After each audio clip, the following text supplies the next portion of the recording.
Alors, Nathaniel Rudavsky-Brody est traducteur de littérature française, dont The Idea of Perfection, The Poetry and Prose of Paul Valéry, et l'Ulysse de Benjamin Fondane, qui a reçu le prix Suzanne Sontag de traduction. Sa traduction des Deux étendards de Lucien Rebattet sortira en 2025.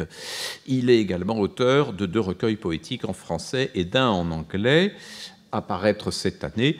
Il faut souligner que son travail de traduction de Valéry a eu un très grand écho aux États-Unis, et ce sont des lectures américaines de Valéry qu'il va nous parler, lectures et relectures auxquelles il a donc contribué.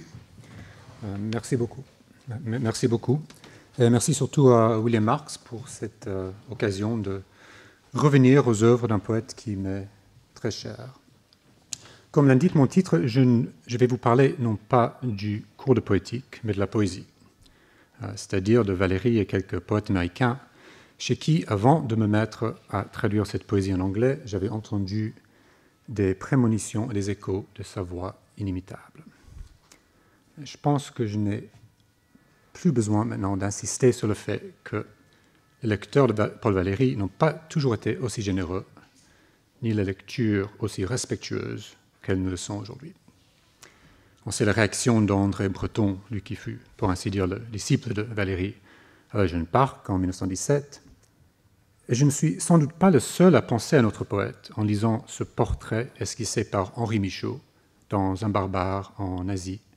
Il dit « En France, un poète devenu presque national s'est vu invité à parler de tout. Et ma foi, il accepte. Surtout, il pensera. Tout ce qu'on peut tirer de pensable d'un sujet, quoiqu'en étant ignorant, il le tire.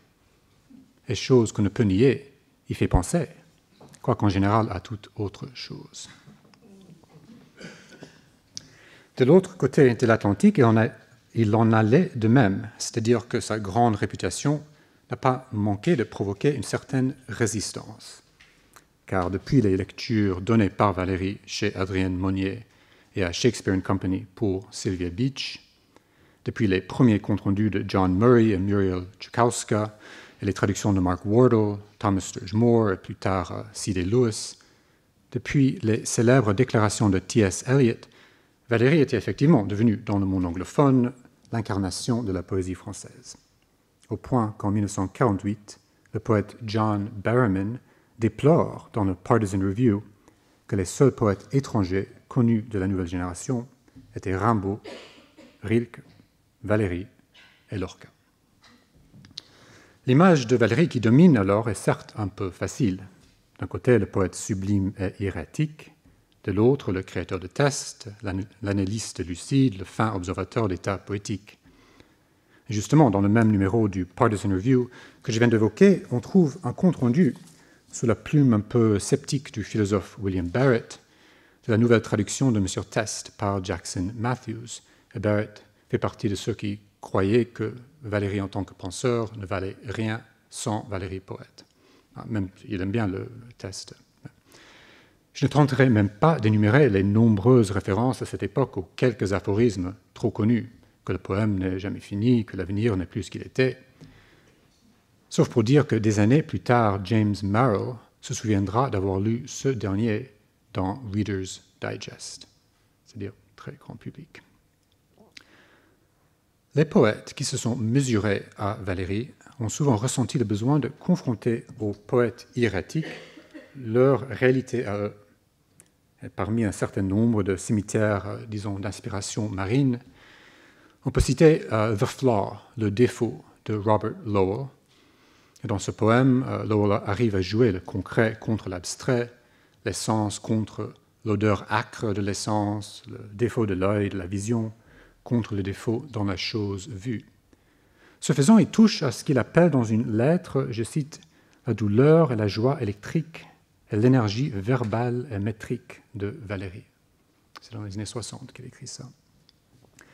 Un peu plus tard, James Marrell ressentait plutôt le besoin d'approcher à Valéry par détour.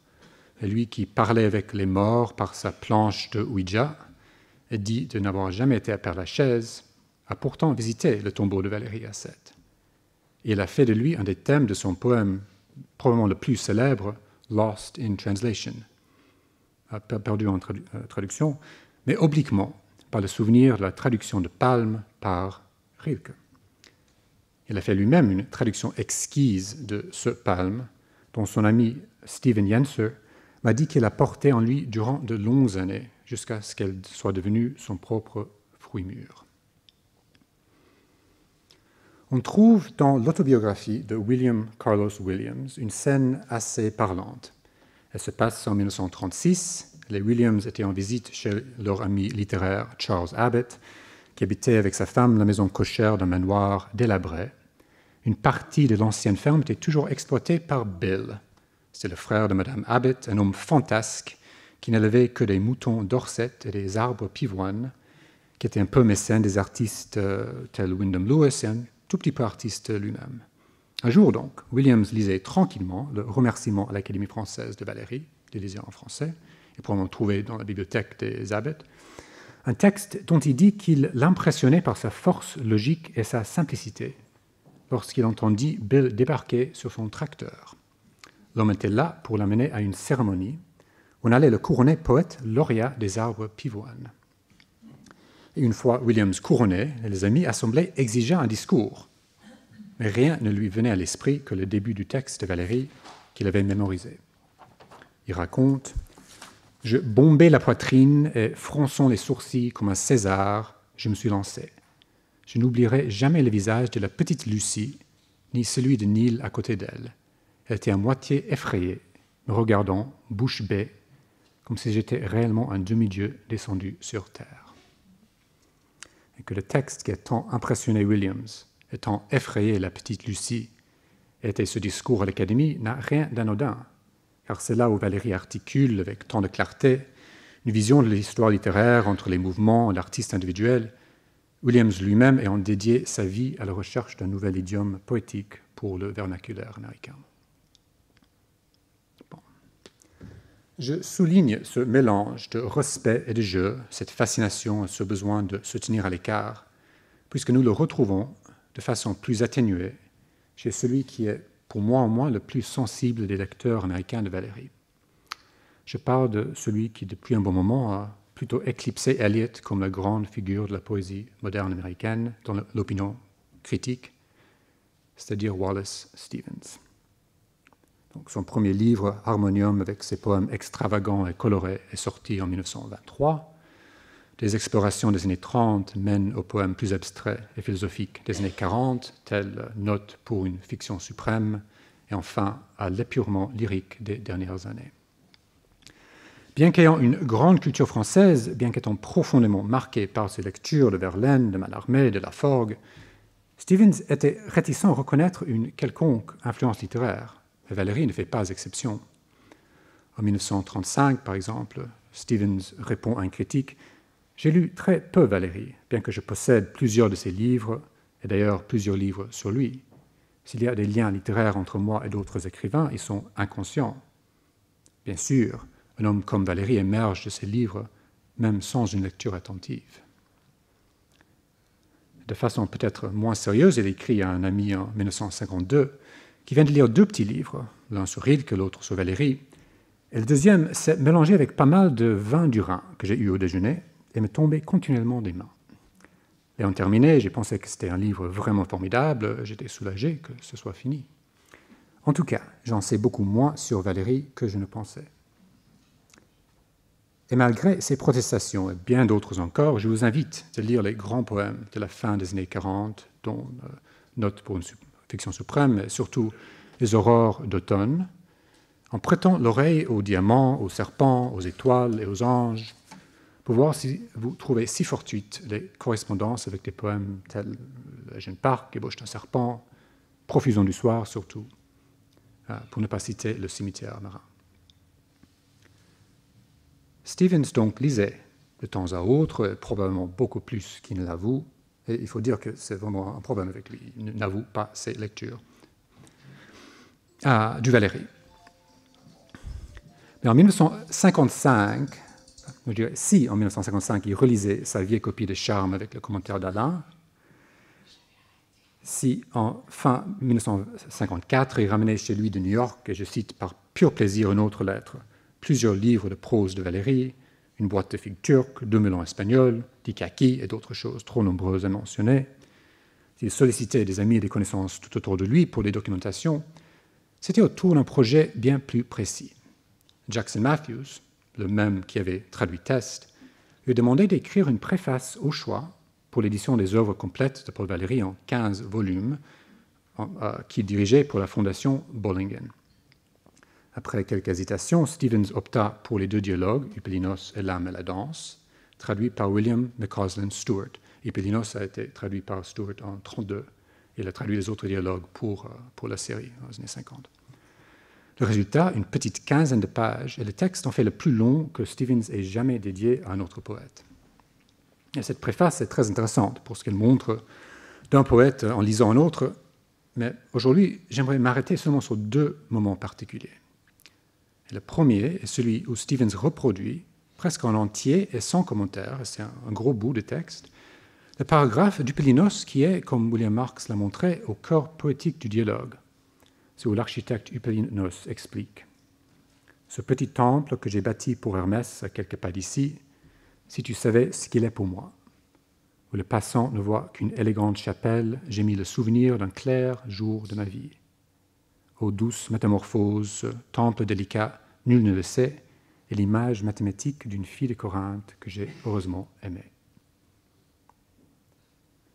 S'il ne commente pas ce passage, je crois que c'est par une certaine pudeur d'artiste, car Stevens, tout comme Valéry, est un poète vite accusé d'être trop abstrait, tandis que ceux qui savent le lire sont tombés dans la biographie, décèlent les traces du désir et de l'expérience, des profondes tracés de journées vécues.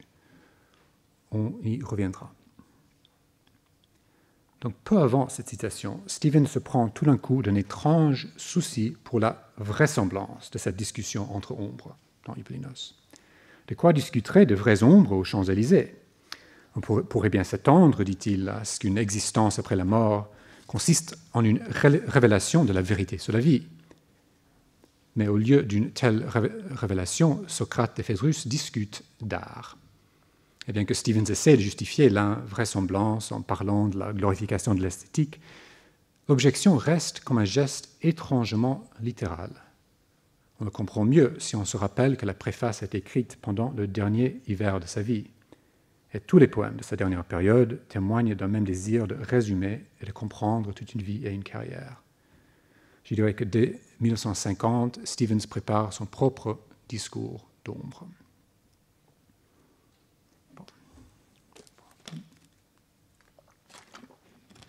Parmi ses derniers poèmes, Wallace Stevens a laissé 2 poèmes d'adieu. Le premier est celui qu'il a choisi pour clore les poèmes complets de 1954, donc l'année avant, 2 ans avant qu'il passe. Pas des idées sur la chose, mais la chose elle-même. Il s'agit dans ce poème d'un cri d'oiseau, faible mais réel, qui annonce la fin d'hiver, la morte saison et le lever du soleil. Mais aussi, après l'intériorité du sommeil, une connaissance nouvelle de la réalité venant du dehors. Le second de ces 2 poèmes est du pur être, of mere being, qui existe en dactylographie et date de juste avant son entrée à l'hôpital en avril 1955. Et c'est la pièce qui clôt les poèmes tardifs dans les éditions posthumes, au moins en anglais. Il est question ici d'un oiseau doré qui chante un chant étranger dans le palmier à l'extrémité de l'esprit, The Palm at the End of the Mind, un beau vers qui est devenu emblématique du dernier Stevens. Bon, naturellement, on a rapproché ces 2 oiseaux. On a fait le lien avec d'autres oiseaux qui se perchent et volent à travers toute l'œuvre de Stevens, mais aussi avec les oiseaux d'or et d'émail qui chantent mécaniquement dans la Byzance des Yeats. On a certes rapproché souvent ce mystérieux palmier de la palme célèbre de Valéry. Je crois pourtant que vous avez déjà reconnu un autre arbre, un autre oiseau, tous 2 valériens. Donc, je vais vous lire le poème de Stevens dans la traduction de Claire Malroux, et puis les 4 dernières strophes du poème auquel je songe. Oula, ça marche pas très bien. Je vais lire en tout cas. Le palmier à l'extrémité de l'esprit, par-delà l'ultime pensée s'élève dans le lointain de bronze. Un oiseau aux plumes d'or chante dans le palmier, sans signification humaine, sans sentiment humain, un chant étranger. Tu sais alors que ce n'est pas la raison qui nous rend heureux ou malheureux. L'oiseau chante, ses plumes brillent. Le palmier se dresse au bord de l'espace. Le vent bouge lentement dans les branches. Les plumes pailletées de feu de l'oiseau pendent. The palm stands on the edge of space. The wind moves slowly in the branches. The bird's fire-fangled feathers dangle down.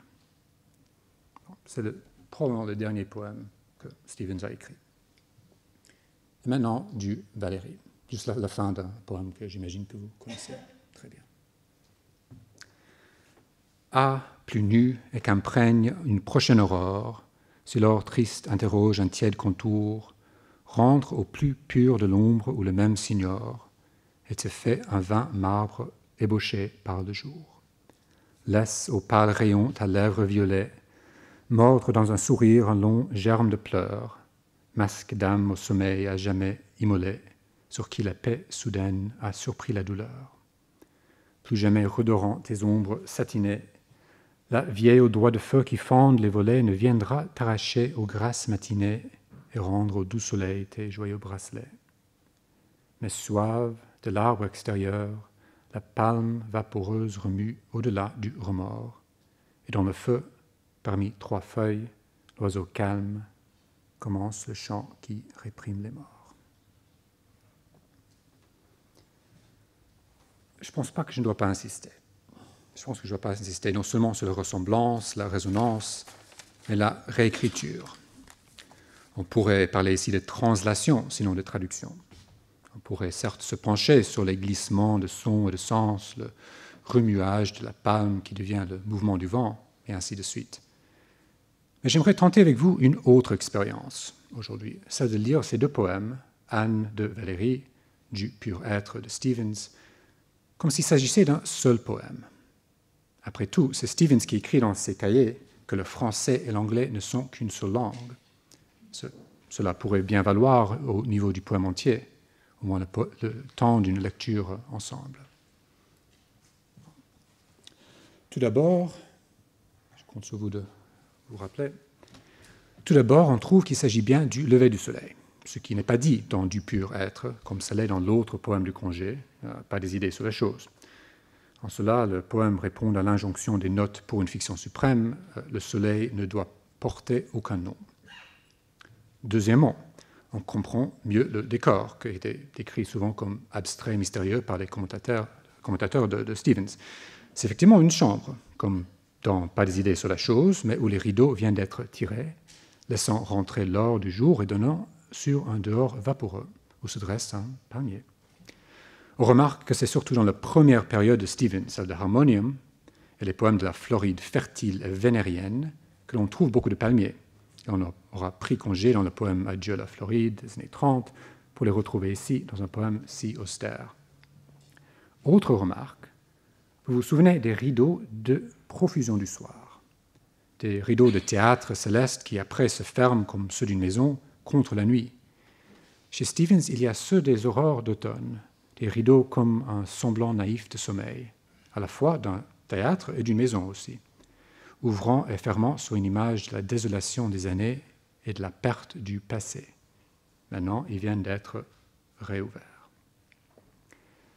Et au centre de ce bronze decor, ce lointain de bronze, dans cette chambre, dort Anne, plus nue que la prochaine aurore, cherchant son propre tombeau de marbre. Elle dort. Nous n'avons pas accès à son sommeil, mais nous devinons la douleur, la marque du passé. Elle fait partie de ce peuple malheureux dans un monde heureux des aurores d'automne. Et sa nudité tacite pourrait nous en rappeler d'autres dans l'œuvre de Stevens. Il y a la nudité primaire de Vincentine dans le poème du début, entre terre monotone et ciel bleu sombre. Il y a celle de Madame Uruguay sur son âne partant à la recherche de la réalité nue, ou de sa sœur Nancy Annunzio, dans les notes qui se dévêtit devant la grande tête de pierre de Ozymandias de Shelley. Et ce sont des nudités trop insistantes, trop ironisées. Certes, on pourrait imaginer Nancy Annunzio après une nuit d'amour avec Ozymandias, Madame Uruguay après sa rencontre nocturne sur la montagne avec le jeune homme de l'imagination, mais on sent bien que ce n'est pas chez elle qu'il faut chercher. Car il y a une autre femme, ou dirais-je une autre figure féminine chez Stevens, à laquelle cette Anne tacite dans Du pur être me fait penser. C'est l'amante intérieure, the interior paramour, qui dans les derniers poèmes représente l'idée intime, la vie de l'imagination à l'abri du monde réel, mais aussi le repli dans soi après l'impossibilité de l'amour partagé, l'échec de l'éros. On la rencontre pour la première fois enveloppée d'un pauvre châle dans le soliloque dernier de l'amante intérieure.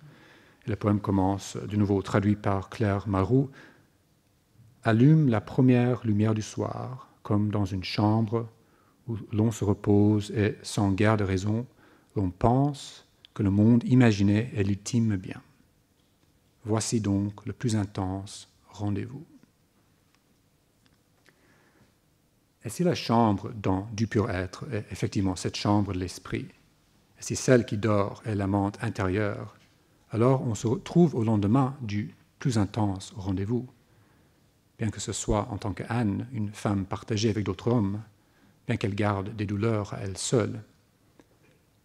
Alors, ce rendez-vous où l'on croyait que, selon le dernier vers du poème, être ensemble est suffisant, ce rendez-vous était moins chaste qu'on ne le pensait.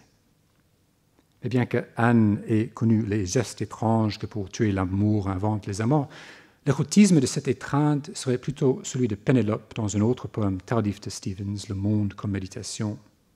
Celle qui attend le retour d'Ulysse qui parcourt le monde réel, je lis encore dans la traduction de Madame Maroux, elle ne désirait rien qui ne pût lui apporter par sa seule venue, ne désirait aucun présent, ses bras à lui seraient son collier et sa ceinture à elle l'heureuse issue de leur désir. Mais était-ce Ulysse ou n'était-ce que la chaleur du soleil sur son oreiller? Et dans cette évocation du désir, on retrouve d'ailleurs le fil conducteur qui mène des bijoux de Baudelaire au bracelet d'Anne et bien plus loin. Enfin, il y a l'oiseau, au-delà du remords, son chant qui réprime les morts, mais Stevens ne dit pas cela.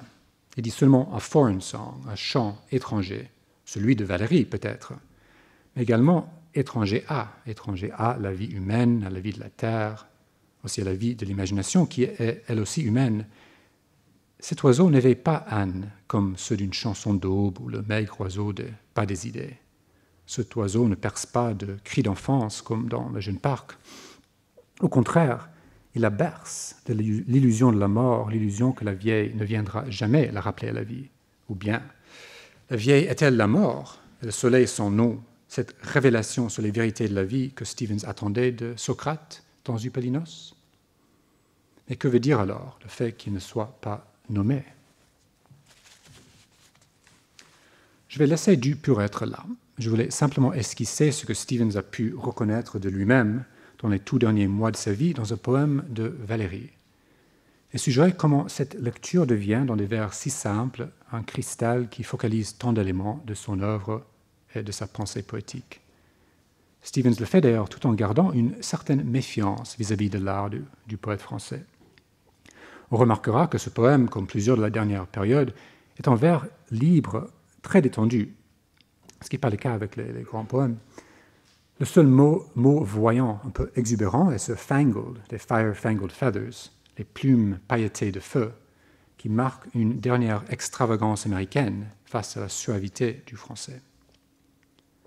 Le secret de ce cristal est la lucidité, le poème non dit à l'intérieur du poème dit. Et pour une rare fois chez Stevens, nous avons une fenêtre qui s'ouvre sur cet intérieur, tout comme Eupalinos nous l'offre en disant que son temple était l'image mathématique d'une fille de Corinthe que j'ai heureusement aimée.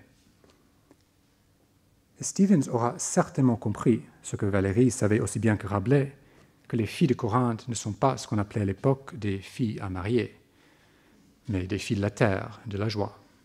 Anne l'est d'autant plus. Et l'amante intérieure, au moins dans notre expérience aujourd'hui, l'est aussi. Non pas que l'esprit se soit vendu, mais que même dans les replis les plus intimes, les plus fermés de l'imagination, le cœur bat pour l'étreinte de la terre, une étreinte qui n'est ni des idées sur la chose, ni la chose elle-même, mais leur rencontre, autrement dit, le poème. Au centre cristal de ce dernier poème d'apparence si froide, si abstraite, nous trouvons le défaut du grand diamant du cimetière marin. Et ce défaut n'est rien d'autre que la jeune fille grasse et terrestre du poème Note pour une fiction suprême, qui tourne encore. Et donc pour finir, je vais lire quelques vers sur cette jeune fille terrestre, des vers qui contiennent, je crois, plusieurs échos de notre poète. Il pourrait même, en faisant abstraction du nom de lieu, constituer une référence oblique au cours de poétique dont on parle aujourd'hui, et dont l'écho aurait certainement pu arriver jusqu'à Stevens dans les années 40 dans son Connecticut. Et cette fois, si c'est moi qui traduis, plus ou moins. Donc, il parle de la jeune fille grasse et terrestre, c'est tout à la fin du poème. Tu demeures la figure plus que naturelle, tu deviens le fantôme à pas léger, la distorsion irrationnelle, même si odorante, si chère. C'est cela, la distorsion plus que rationnelle, la fiction qui résulte du sentiment. Oui, cela. Ils vont bien le comprendre un jour à la Sorbonne. They will get it straight one day at the Sorbonne. Nous rentrerons après la conférence le soir, contents que l'irrationnel soit rationnel.